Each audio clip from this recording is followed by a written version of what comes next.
நாங்கள் சின்னத்திரை நடிகர் சங்கத்திலேருந்து வந்திருக்கோம். நேற்று இந்த தகவலை கேள்விப்பட்டதும் எங்களால் ஏற்றுக்கவே முடியல. நல்ல கலைஞர், நல்ல மனிதர். இப்போ தான் ரீசெண்டாக எங்களோட சின்னத்திரை நடிகர் சங்கம் தேர்தல் முடிஞ்சது.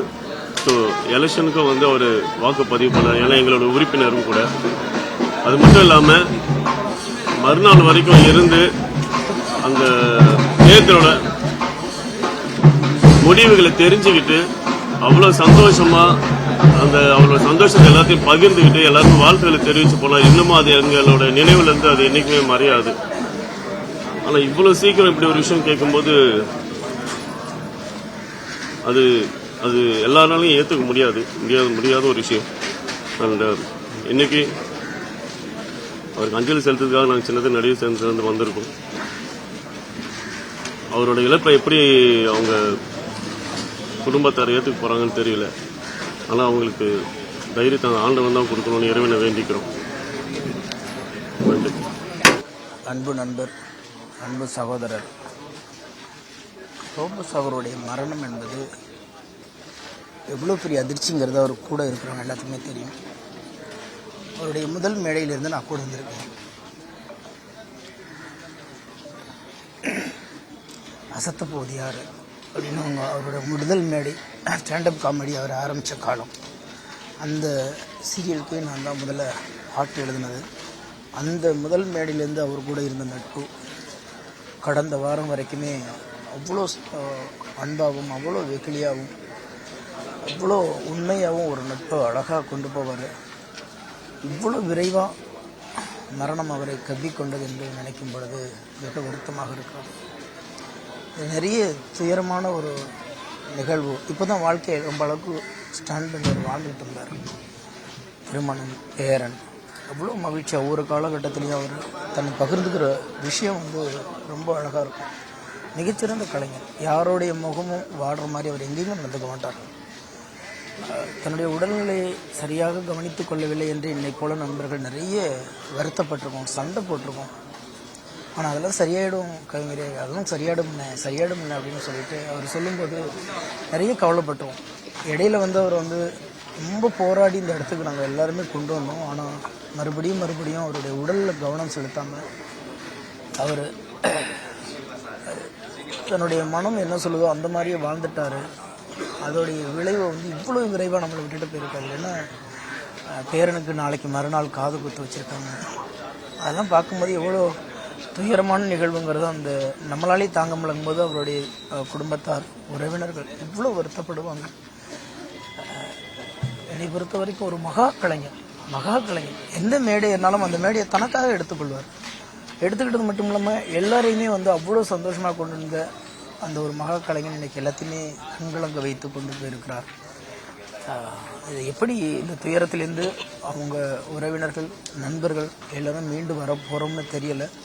எல்லா வல்ல இறைவன் அவருடைய ஆத்மா சாந்தி அடையணும் என்று வேண்டிக்கொள்கிறோம். எப்போதுமே காமெடியாக இருக்கட்டும் அல்லது ஸ்டேஜ் ப்ரோக்ராமாக இருக்கட்டும், அண்ணன் ரோபோஸ் சங்கருக்குன்னு ஒரு இடம் ஸ்டாண்டர்டாக இருக்கும். ஏன்னா இன்றைக்கி பெரும் அதிர்ச்சிக்கு உள்ளான ஒரு மரணம். சமீப காலத்தில் இந்த மாதிரி சின்ன சின்ன மரணங்கள் வந்து நம்மளை வந்து பெருசாக பாதிக்குது. அப்படிங்கிறனாலும் இது ஒரு மிகப்பெரிய மரணம் தான். என்னென்னா வயசு கூட பார்த்திங்கன்னா நீங்கள் நான் நினைக்கிற மாதிரி மரணத்தை நெருங்குகிற வயசெல்லாம் இல்லை. எனவே அவருடைய துயரம் என்பது எல்லோருக்கும், எங்களுக்கும் உங்களுக்கும் எல்லோருக்குமே மிகப்பெரிய அதிர்ச்சி. அவங்களுடைய குடும்பத்தார் எல்லாத்துக்குமே ஒரு ஆறுதலை சொல்வதை தவிர வேறு எதுவுமே இல்லை. நல்ல பலத்தையும் அதை தாங்கிக் கொள்கிற பக்குவத்தையும் இறைவனும் இயற்கையும் கொடுக்கும். நன்றி. நான் சினிமாவில் ரொம்ப கஷ்டப்பட்டு போராடி ஒரு காலத்தில் தெரியும் போது பார்த்தீங்கன்னா அண்ணா ரோபோஸ் சங்கர் அண்ணா எனக்கு ஒரு பக்கம் அறிமுகமானார். அந்த அறிமுகமாகும் போது அப்போலாம் எனக்கு கையில் கார்டு கிடையாது. நான் ஏதோ கூலி வேலைக்கு டெய்லி ஒரு 150 200 கொடுப்பாங்க, அது போயிட்டு இருந்தேன். 2000 எனக்கு வந்து கார்டு எடுத்து கொடுத்தாரு. தென்னிந்தியா நடிகர் சங்க கார்டு எடுத்து கொடுத்தாங்க. அப்போலேருந்து எனக்கு அண்ணா நல்லா தெரியும், பழக்க வழக்கம். நாங்கள் போயிட்டு வந்துருந்தோம். இருக்க கொஞ்சம் காலமாக பிரியங்கா அக்கா வந்து குடும்பத்தில் ஒருத்தனா, நான் ஒரு குடும்பத்தில் ஒருத்தனா, அவங்க குடும்பத்தில் ஒருத்தனா இருந்தேன். ரொம்ப நாளாக கஷ்டப்பட்டு அவங்களுக்கு எனக்கு தெரியும். இன்னைக்கு வரைக்கும் அவங்க குடும்பத்தில் ஒருத்தனா நல்லவனா ஒரு இது நான் பேர் எடுத்து வச்சிருக்கேன். ரொம்ப ஒரு அன்பானவர், பாசமானவர், ரொம்ப ஒரு ஒரு ஹெல்ப் மைண்ட். எங்களுக்கெல்லாம் வந்து நிறையா ஒரு வழிகாட்டியாக இருந்திருக்காரு. இந்த வழியெல்லாம் இன்னைக்கு போச்சு, அந்த வழியெல்லாம் அடைச்ச மாதிரி ஆகி போச்சு. எங்களுக்கு ரொம்ப கஷ்டமாக இருக்குது. என்ன பண்ணுறதுன்னு தெரியாமல் ஒரு பக்கம் மனசுக்குள்ளே கிடந்து அப்படியே பதறிட்டு கிடக்கு. பிரியங்கா வந்து ரொம்ப மென்மையானவங்க, ரொம்ப சாப்பிட்டானவங்க, ரொம்ப அறிகுறி. எங்களுக்கெல்லாம் ரொம்ப ஒரு அறிகுறி எனக்கெல்லாம் நிறையா சொல்லியிருக்காங்க. நான் என்ன தப்பு பண்ணாலும் உடனே ஃபோன் பண்ணி ராம இப்படி பேசக்கூடாது, இப்படி பண்ணக்கூடாது, இப்படி தான் செய்யணும், இப்படி இருக்கணும்னு எனக்கு நிறையா புத்துமதி சொல்லி என்னெல்லாம் பிரியங்கா வந்து நிறையா என்னை வந்து என்ன அவங்களாம் நிறையா சொன்னனால நிறையா நான் நல்ல வழியில் போயிருக்கேன், நல்ல வழியில் இருக்கேன். இன்றைக்கி நல்லா இருக்கேன், குடும்பத்தோடு நல்லா இருக்கேன். நிறையா பெரிய ஒரு இழப்புண்டா எங்களுக்கு வந்து பெரிய ஒரு இழப்பு. நாங்கள் தமிழ்நாடு சோசியல் குரூப்னு ஒரு குரூப் இருக்குது. அதில் ஒரு 350 பேர் இருக்கோம். அதில் அந்த 350 பேரில் வந்து எனக்கு எங்கள் அண்ணன் தான், ரோபோ சங்கர் அண்ணன் தான் எல்லாமே வந்து அவர் தான் பண்ணி கொடுப்பாரு, அவர் தான் எல்லாம் செய்வார், நிகழ்ச்சியெல்லாம் அவர் தான் நடத்தி கொடுப்பாரு. இன்றைக்கி அந்த மலையே இல்லை, அந்த மலையே சாஞ்சு போச்சு. நாங்கள் என்ன பண்ணுறோம் எங்களுக்கு தெரியல, என்னென்றே புரியாமல் ஒரு தருமாறி நாங்கள் இப்போ நிற்கிறோம், நடு ரோட்டில் நிற்கிற மாதிரி நிற்கிறோம். தெரியல, வழி தெரியாமல் நிற்கிறோம். இன்றைக்கி எங்கள் அக்கா பிரியங்கா வந்து மனசு உடைஞ்சு அப்படியே அனாதையாக நிற்கிற மாதிரி நிற்கிறாங்க. அதே ரொம்ப வருத்தமாக வலியும் வேதனையோடு இருக்குது.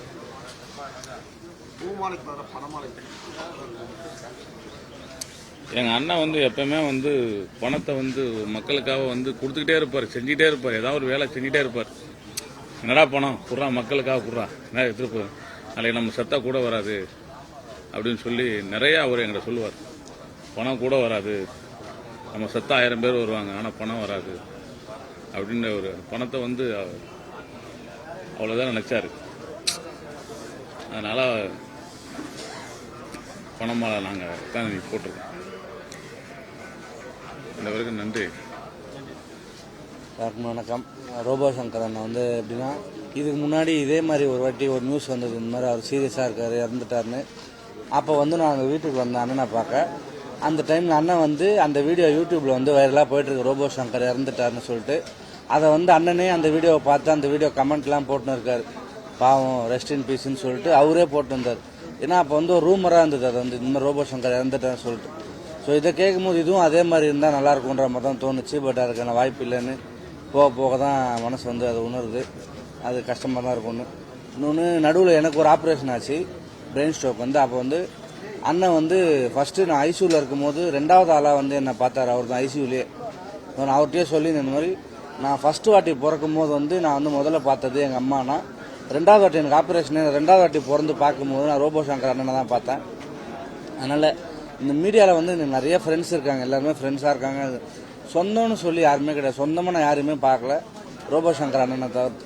2012 ஒரு ஷோ பண்ணும்போது அண்ணன் தான் வந்து ஆங்கராக இருந்தார். ஃபஸ்ட்டு மீடியாவில் இருக்க ஒரு ஆள் நான் ஃபேன் பான்னு சொன்னது ரோபோ சங்கர் அண்ணன் தான். அதனால் அவர் வந்து ரொம்ப க்ளோஸ் எங்கள் ஃபேமிலிக்கு. அதனால இது வந்து ஒரு மாதிரி ஹார்டாக இருக்குது, மனசுக்கு ஒரு மாதிரி கஷ்டமாக ஃபீல் தருது. வேறு ஃப்ரெண்ட்ஸு இறந்தால் கூட நமக்கு அந்த மாதிரி தெரியுமான்னு தெரியல. பட் இவரோட சாவு வந்து 2 நாளாக நானும் ப்ரே பண்ணியிருக்கேன், எப்படியாவது போய் பார்த்துன்னு எதுவும் ஆகாது எதுவும் ஆகாது சொல்லிட்டு. பட்டு அப்படி நடக்கலை. இருந்தாலும் கஷ்டமாக தான் இருக்குது. அவங்க ஃபேமிலி அண்ணி வந்து ஸ்ட்ராங்காக இருக்கணும், அது மட்டும் தான் நான் வேண்டிக்கிறேன் இப்போதைக்கு. ஏன்னா திருப்பி இப்போ அண்ணன் வந்து நம்ம வரப்போகிறது இல்லை, அதனால் அண்ணி ஸ்ட்ராங்காக இருக்கணும், பாப்பாவும் வந்து ஸ்ட்ராங்காக இருக்கணும்னு சொல்லிட்டு சாமிகிட்டலாம் வேண்டிக்கிறேன். ஒரு துயரமான செய்தி. என் பேர் வந்து பிரேம்நாத், நடிகர் and தயாரிப்பாளர், தலைவர், தமிழ்நாடு மேடை நடன சங்கத்துடைய தலைவர். இந்த சங்கத்துடைய காப்பாளர் தான் தம்பி ரோபோ சங்கர். கிட்டத்தட்ட ஒரு 25 ஆண்டு காலத்துக்கு முன்பாக சென்னையில் முதல் நிகழ்ச்சி அந்த ரோபோ டான்ஸ் போட்டு பண்ண நிகழ்வு, அதுக்கு முதல் வாய்ப்பு கொடுத்தவர் நான் கோடம்பாக்கத்தில். அதுக்கப்புறம் என்னுடைய நிகழ்ச்சியில் கிட்டத்தட்ட ஒரு 1000கணக்கான மேடை, அதுக்கப்புறம் ஒரு படங்கள் நிறைய பண்ணார். இருந்தாலும் அந்த மேடை நிகழ்ச்சி என்றைக்கும் விட்டு கொடுத்ததில்லை. சமீபத்தில் 3 நாள் 2 நாள் இங்கே சென்னையில் ஒரு லோக்கல் நிகழ்ச்சியில் முடிச்சுட்டு 5 வந்து ஸ்ரீலங்கா போயிருந்தோம். 5, 6, 7 3 நாள் எங்களோட தான். நானும் நிறைய கிங்காங், நம்ம மூக்குத்தி முருகன், நம்ம கல்பனா மேடம், நிறைய சிங்கர்ஸ் எல்லாம் விஜய் டிவி குரூப் எல்லாமே நாங்கள் ஸ்ரீலங்கா போயிருந்தோம். யாழ்ப்பாணத்தில் நிகழ்ச்சி. சங்கர் வந்து 3 நாள் வந்து இருந்தார். 3 நாள் அந்த நிகழ்ச்சியில் வந்து கிட்டத்தட்ட ஒரு 20,000 பேர் இருக்கக்கூடிய அந்த நிகழ்வில். வணக்கம். என்னுடைய அன்பு சகோதரர் ரோபோ சங்கருக்கு உடல்நிலை சரியில்லைன்றது எனக்கு தெரியும். பட் இப்படி ஒரு செய்தி வரும்ன்றது நான் எதிர்பார்க்காத ஒரு செய்தி. ரொம்ப சிறு வயசு. இந்த சித்தவன்னு எல்லோரும் நல்லவன் சொல்லுவாங்க. அந்த நல்லவன் சொல்லலை நான். அவன் ஏன்னா எல்லாருக்கிட்டையும் அன்பாக தான் இருப்பான். யார்கிட்டையும் முறைச்சி பேசி கோவத்தில் பேசினதாகவே கிடையாது. ரொம்ப ஒரு அன்பான ஒரு இதயம். அவரோட நான் ரோபோ சங்கரோட இந்த விஜய் டிவிலாம் ஒர்க் பண்ணிகிட்டு இருக்கும்போது மற்றும் எங்களோட ஒரு படம் செஞ்ச அருள்நிதி அதில் ஹீரோ. அப்போ இவர் செஞ்சார். காமெடினா எக்ஸலண்ட். அதாவது டைமிங் காமெடி நல்லா பண்ணுவாங்க. எப்படின்னா திரையுலகத்திற்கு மட்டுமல்ல, சின்ன திரைக்கும் ஒரு பெரிய லாஸ் ரோபோ சங்கர். வணக்கம்.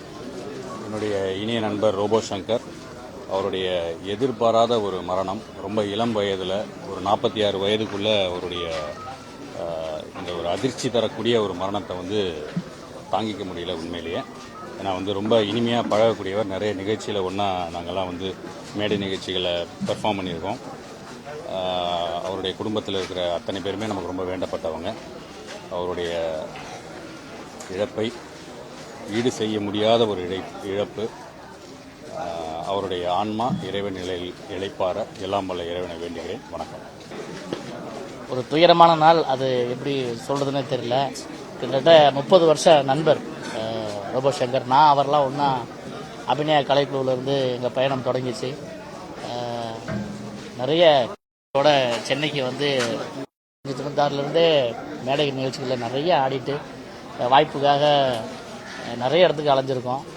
சினிமா அவருக்கு மிகப்பெரிய இடத்த கொடுத்ததுன்னு தான் சொல்லணும். இது அதாவது ஒரு சாதாரணமாக கடந்து போயிட முடியாத ஒரு மிகப்பெரிய இழப்பு அது. அவங்க குடும்பம் வந்து ரொம்ப துயரத்தில் இருக்காங்க. இந்த நேரத்தில் வந்து அவங்க எல்லாருக்குமே ஆறுதல் சொல்லணும். அவரை இழந்து வாடுற அந்த குடும்பத்துக்கு என்னுடைய அந்த வருத்தங்களை தெரிவிச்சுக்கிறேன். அதே மாதிரி அவருடைய ஆன்மா சாந்தி அடையணும்னு வேண்டிக்கிறேன். நமக்கு முன்னால் வாழ்ந்துட்டு போகிற எல்லாருமே வந்து நமக்கு ஒரு செய்தியை விட்டுட்டு போவாங்க. உடல் ஆரோக்கியம் ரொம்ப முக்கியம். அதுவும் நடிகர்களுக்கு வந்து ப்ராப்பர்ட்டினாலே அவங்க உடம்பு தான். அந்த உடம்பை நல்லபடியாக பாதுகாத்துக்கணும். உங்களுக்கு எல்லாத்துக்குமே தெரியும், அவர் உலக நாயகனுடைய ரசிகர். ஆனாலும் அன்றைக்கி வந்து அவர் ரசிக்கிற மாதிரியே அவர் உடலையே பாதுகாத்துருந்தாருன்னா இன்றைக்கி நல்லபடியாக வந்திருப்பார். அவரை இழந்து வாடும் குடும்பத்துக்கு என்னுடைய இரங்கலை தெரிவிச்சுக்கிறேன். ரோபோ சங்கர் அவருடைய மறைவு கேள்விப்பட்டு ரொம்ப சங்கடமாக இருந்தது. ஏன்னா எனக்கும் அவருக்கும் நிறையாவே நட்பு உண்டு.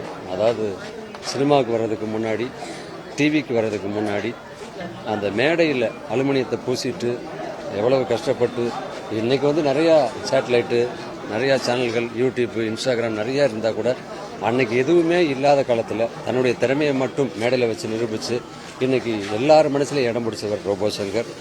அதாவது வீட்டை கட்டிப்பார், கல்யாணத்தை பண்ணிப்பார்னு சொல்லுவாங்க. வீட்டையும் கட்டினார், பொண்ணுக்கு கல்யாணத்தையும் பண்ணார், பேரம்பேத்தையும் பார்த்தார்.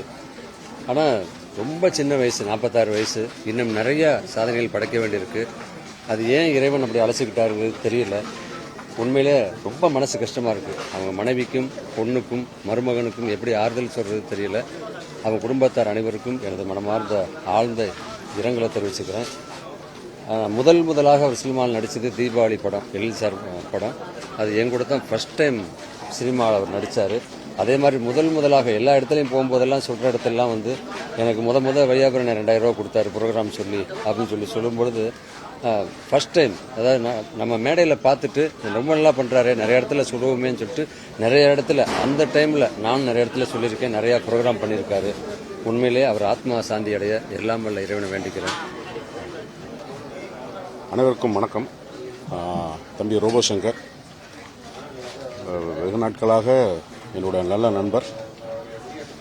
பொதுவாக வந்து ஒரு மரணம் வந்து சினிமா மரணம்னா அது மதுவின் அடிப்படையில் தான் வந்திருக்குன்றது உண்டு. இது ரோபோ சங்கருக்கு முன்னாடி என்னன்னா, அவர் ரோபோவாக இருக்கும்போது இந்த ஸ்டீல் பெயிண்ட்லாம் போட்டு ஸ்டேஜில் நிறையா வந்து உடம்பு ஃபுல்லாக ஸ்டீல் பெயிண்ட்டை பூசிட்டு அதை ஷோலாம் பண்ணுவார்.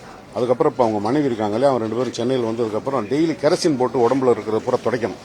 ஒரு ஷோ போயிட்டு வந்து ஒரு ஷோவில் நடித்தா 300 ரூபா. அந்த துடைச்சதில் இந்த ஸ்கின்ல இருக்கிற எண்ணமெல்லாம் போய் ஆல்ரெடி அவருடைய இளமையிலே அவருக்கு ஒரு ஜாண்டிஸ் இருந்தது. ஸோ அது அப்படியே கண்டினியூ பண்ண வயசு கூட கூட நம்ம அதுக்கு தகுந்த மாதிரி பண்ணியிருக்கணும். உடம்பை பற்றி யாராவது கவலைப்பட்டா தானே. அதனால் மரணத்தில் இருக்கிற செய்தி என்னென்னா, இந்த மாதிரி ஏதாவது கெமிக்கல் பேஸில் இருக்கவங்களும் சரி, மற்ற எல்லாரும் சரி, உடம்பை வந்து பத்திரமா பார்த்துக்க வேண்டியது ரொம்ப அவசியம் இல்லை. ஏன்னா 46 வயசுன்றது மரணம் அடைகிற வயசு இல்லை. இதை தவிர வேறு நாங்கள் என்ன சொல்ல போகிறோம். உங்கள் குடும்பத்தார் அனைவருக்கும் என்னுடைய ஆழ்ந்த இரங்கலை தெரிவிச்சுக்கிறேன். நன்றி, வணக்கம்.